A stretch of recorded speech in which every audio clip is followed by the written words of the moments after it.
J'espère que vous êtes bien assis et vous nous suivez encore une fois aujourd'hui. Notre verset mémorisé du jour se trouve dans Luc 1,37 qui nous dit « Car rien n'est impossible à Dieu ». Nous allons répéter ensemble « Car rien n'est impossible à Dieu ». Nous allons fermer nos yeux et nous disons encore une fois « Car rien n'est impossible à Dieu ». J'espère que chacun de nous a pu retenir ce verset. Ainsi, avant de commencer notre enseignement d'aujourd'hui, j'aimerais que nous puissions nous poser ensemble une question. Quand vous devez prendre une décision dans votre vie, qui vous êtes, à qui vous vous adressez? Je sais que vous avez trouvé une réponse et gardez-la pour vous. Ainsi, dans la Bible, il y a un homme qui s'appelait David. David devait faire face à un géant. C'est ainsi que la leçon d'aujourd'hui s'intitule « Goliath, les géants face à David ». À cette époque, deux armées devaient entrer en guerre. L'armée des Philistins et l'armée des Israélites. Les Philistins avaient un avantage, pourquoi? Parce qu'ils avaient dans leur armée un géant. Et ces géants, c'était Goliath. La Bible nous dit que Goliath avait une taille de 6 coudées et un empare. Aujourd'hui, nous pouvons estimer 6 coudées à 3 mètres. C'est-à-dire que Goliath était très élancé et il avait au moins 3 mètres. Vous vous imaginez, un homme de 3 mètres, c'est quelqu'un qui peut vous effrayer, qui peut même m'effrayer moi-même. C'est ainsi que les Israélites se sont découragés en voyant cet homme géant. Ils se sont dit qu'ils devaient perdre la guerre.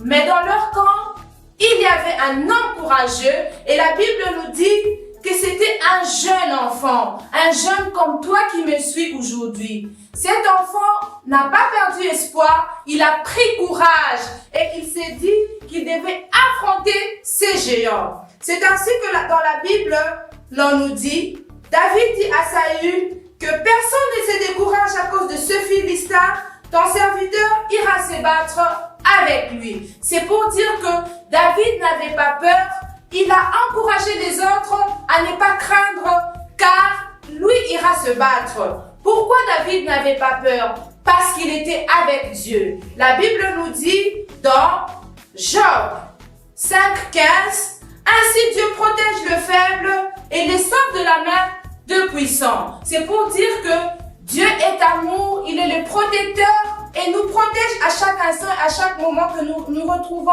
dans deux moments de faiblesse. David, ayant pris cette décision, il est allé vers Goliath. Il est arrivé vers Goliath, il lui a dit, « Tu marches contre moi avec l'épée, la lance et les javelots. Moi, je marche contre toi au nom de l'Éternel des armées, Dieu de l'armée d'Israël, que tu as insulté. » Il avait cette assurance qu'il n'était pas seul, mais qu'il était avec Dieu. Raison pour laquelle il s'est adressé à ce géant Goliath en lui disant ces paroles. Ainsi, après avoir dit ces paroles, il a pris avec lui une fronde et une pierre pour pouvoir abattre le grand géant. Aujourd'hui, dans le monde entier, nous faisons face à un grand géant que tout le monde connaît et ce grand géant, c'est le coronavirus. Nous faisons tous face à ce grand géant et à un certain moment, nous avons peur. Mais aujourd'hui, on vient nous rassurer qu'avec Dieu, rien n'est impossible. Ainsi, nous devons prendre conscience en respectant les règles d'hygiène et les gestes barrières qui nous permettront de pouvoir nous protéger et aussi en faisant confiance à notre Dieu. Face à cela, David aussi a pris courage parce qu'il était avec Dieu et Dieu l'a assisté, Dieu l'a encouragé à pouvoir vaincre Goliath. Aujourd'hui, j'aimerais t'encourager aussi que pendant ces moments difficiles, ne te décourage pas, aie confiance en Dieu, à l'exemple de David qui a pris courage et a fait face à Goliath. C'est ainsi qu'aujourd'hui, j'aimerais aussi inviter quelqu'un. C'est lui qui est toujours isolé, qui se morfond toujours sur lui qui pleure lorsqu'il a un problème, qui se plaint, qui se lamente et qui ne sait pas à qui s'adresser. Aujourd'hui, Dieu est là. Dieu nous parle à travers la Bible, à travers les enseignements que nous suivons tous les jours.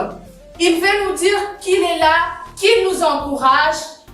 Dans la Bible, quand nous lisons dans Matthieu 28, 20b, on nous dit « Je serai avec vous tous les temps ». C'est pour nous dire que Dieu est avec nous dans le bon moment, tout comme dans le mauvais moment. Alors ne te décourage pas, prends courage, sois fort, fortifie-toi, fortifie aussi les autres, afin que nous puissions ensemble lutter pendant ce moment difficile.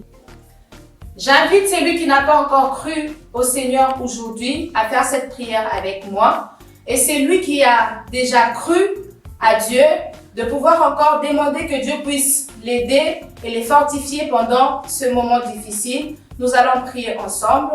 Éternel Dieu Tout-Puissant, tu nous as parlé à travers ton message aujourd'hui. Tu nous encourages, Seigneur Dieu Tout-Puissant, à te faire confiance dans le moment le plus difficile de notre vie. Sois présent, Seigneur, et aide-nous pour toujours. Amen. Bye bye.